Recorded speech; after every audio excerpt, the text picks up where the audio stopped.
ઈશોપનિષદ મંત્ર 6 યસ્તુ સર્વાણી ભૂતાની આત્મન્યવાનુપશ્યતિ સર્વભૂતેષુ ચાત્માનમ તતો ન વિજુગુપ્સતે. ઈશોપનિષદ મંત્ર 7 યસ્મિન સર્વાણી ભૂતાની આત્મન્યવાભૂત વિજાનતઃ તત્ર કો મોહ કહ શોકઃ એકત્વમ અનુપશ્યતઃ. જે નિરંતર આત્મામાં સર્વભૂતોને ને બધા ભૂતોમાં આત્માને જુએ છે તે પછી કોઈથી પણ અને કશાથી પણ કંટાળતો નથી.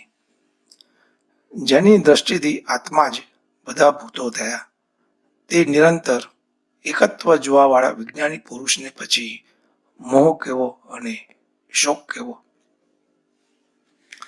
બધા ભૂતોમાં આત્માનું પરમાત્માનું આહ્વાન કર્યું કે સૃષ્ટિનું રૂપ મંગલમય મધુરતામય બની ગયું. હવે સૃષ્ટિનો પર્યાય જ મધુર કે મંગલ બની ગયો. સૃષ્ટિ તો એની એ જ હતી પણ એના તરફ જોવાની દ્રષ્ટિ બદલાઈ ગઈ. કાળું હજી કાળું જ છે પણ હવે એને જોઈને ત્રાસ નથી લાગતો. કડવું હજી પણ કડવું જ લાગે છે પણ પહેલા થૂથું કરી તેને થૂકી કાઢતા એવું હવે નથી થતું. દુઃખ તો હજી પણ આવવું ચાલુ જ છે પણ એનું પોટલું ફેંકી દેવાનું કે એના ભારથી કાગાળો મચાવવાનું વલણ હવે રહ્યું નથી. આમ સૃષ્ટિના સર્વભૂતોમાં મંગલમય માધુર્યમૂર્તિ પરમાત્માનું આહ્વાન કરતા સર્વમાં એના જ દર્શન થવા લાગતા સૃષ્ટિ હવે સૃષ્ટિ જ રહેતી નથી. હવે તો સૃષ્ટિ ઈષ્ટદેવનું વિરાટ મંદિર બની જાય છે અને સૃષ્ટિનો પ્રત્યેક પદાર્થ પ્રત્યેક વ્યક્તિ ઈષ્ટદેવની પ્રત્યક્ષ મૂર્તિ બની જાય છે. કૂતરું હવે કૂતરું રહેતું નથી. એથી જ તો નામદેવની કોરી રોટલી લઈને કૂતરું ભાગ્યું ત્યારે ઘીનો ડબ્બો લઈને નામદેવ પાછા દોડ્યા ને કહેવા લાગ્યા, પ્રભુ ઊભા રહો, રોટલી કોરી છે, જરા ઘી ચોપડી લઉં. એટલે જ ધર્મરાજ યુધિષ્ઠિરને સદેહે સ્વર્ગમાં જવાની તક મળી ત્યારે એમણે આગ્રહ રાખ્યો કે મારી સાથેનો શ્વાન પણ સ્વર્ગમાં આવતો હોય તો જ સ્વર્ગમાં આવું, નહીતર જ્યાં શ્વાન ત્યાં હું. એટલે જ ભક્ત પ્રહલાદને જ્યારે વિષ્ણુલોકમાં તેડી જવા વિમાન આવ્યું ત્યારે એમણે આગ્રહ રાખ્યો કે મારી બધાય પ્રજાને વૈકુંઠમાં સ્થાન મળતું હોય તો આવું, નહીતર જ્યાં મારી પ્રજા છે એ જ મારે મન વૈકુંઠ. રામેશ્વર સુધી ગંગાનું પાણી અભિષેક માટે કાવડમાં ઉચકી જનાર એકનાથ એટલે જ રસ્તામાં ગધેડાને તરસતી તરફતું જોઈ રામેશ્વર માટેનું ગંગાજળ ગર્ભદેવને પાઈ દે છે અને કહે છે, આ ગધેડું એ જ મારા રામેશ્વર છે. આમાં પ્રશ્ન થાય, આવી દ્રષ્ટિ આવ્યા પછી સૃષ્ટિ રહે છે કે નથી રહેતી? સૃષ્ટિ ખતમ થઈ જતી નથી પણ સૃષ્ટિ હવે ભક્તની નજરમાં ઈષ્ટદેવનું લીલાધામ કે લીલા વિગ્રહ મૂર્તિ બની જતા સૃષ્ટિ એ પોતાના સૃષ્ટિ તરીકેના રૂપ ને નામ ગુમાવ્યા છે. તેથી સૃષ્ટિ નથી રહી એમ કહેવું પણ એટલું જ સાચું છે. ઉપનિષદના ઋષિ કહે છે, જે ક્ષણે માણસને સૃષ્ટિમાં આત્માનું ને પરમાત્માનું પોતાનું ને જગદીશનું દર્શન થવા લાગશે ત્યારે હવે સૃષ્ટિ એને મન પરાઈ રહેતી નથી અને એ પોતાને સૃષ્ટિ માટે પરાયો માનતો નથી. જગત માત્રમાં જગદીશના દર્શન કરવાની સમજ પડ્યા પછી એ ભક્તને જીવનમાં આવેલી વિપત્તિઓ વિપત્તિ લાગતી નથી. આ બધા તો પેલા મહાખિલાડી નટખટ નટવરના વિવિધ અને વિચિત્ર ખેલ છે અને તે મોજથી રસપૂર્વક માણવાના હોય કે હાય કરવાની હોય. આમ થયા પછી વિજુગુપ્સતે વાળી સ્થિતિ ક્યાંથી રહી શકે? વિજુગુપ્સ એટલે ધૃણા, તિરસ્કાર, ધિક્કાર, અણગમો, કંટાળો, વસ્તુથી દૂર રહેવાની ઈચ્છા, વાણી કે વર્તનની કઠોરતા, અનુદારતા, ક્ષમા ન કરવી, અમર્ષ, અસૂયા, ધૃણા, શત્રુતા, મત્સર, ઉદ્વેગ, નિંદા, પૈશુન્ય, અસત્કાર, અપમાન, શઠતા, શોક, વિષાદ, નાશ, દર્પ, ક્રૂરતા, હિંસા આદિ આસુરી સંપત્તિમાં ગણાવી શકાય. પહેલા મનુષ્ય વત્તા પશુ વત્તા પ્રાણી વત્તા પક્ષી વત્તા જીવજંતુ વત્તા વનસ્પતિ વત્તા અચેતન પદાર્થો એ રૂપમાં સૃષ્ટિની વસ્તી હતી. હવે તેને સ્થાને પરમાત્મા વત્તા પરમાત્મા વત્તા પરમાત્મા વત્તા પરમાત્મા એ રૂપમાં સૃષ્ટિની વસ્તી રહી. કશાનું લોપ ન થયું, પણ દરેક પરનું લેબલ બદલાઈ ગયું. પહેલા 500 કરોડ મનુષ્યો હતા. હવે દરેક પર પરમાત્માનું લેબલ લાગી જતા 500 કરોડ પરમાત્માની મૂર્તિઓ બની ગઈ. સર્વભૂતોનો આત્મામાં પરમાત્મામાં લઈ થઈ ગયો. ત્યારે તત્ર કો મોહ કહ શોક.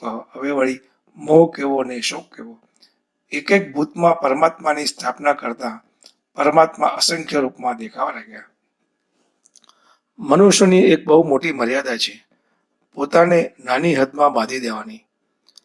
પોતાના વ્યાપક અસ્તિત્વની આસપાસ એક દિવાલ પોતે જ રચી રહે છે અને પછી એ દિવાલની અંદર આવતી દુનિયાને જ પોતાની માને છે. જીવ ભાવમાં આવેલ દેહધારી આત્માની પહેલી દિવાલ બને છે એનો દેહ. દેહ આવે છે એટલે એ દેહના માતા પિતા, ભાઈબંધુ, સગા, મિત્રો, પડોશીઓ આવે છે. એ દેહના ઉપયોગ માટેની વસ્તુઓ આવે છે. એ દેહ અમુક સ્થાને હોવાથી પ્રદેશ ને દેશની ભાવના આવે છે.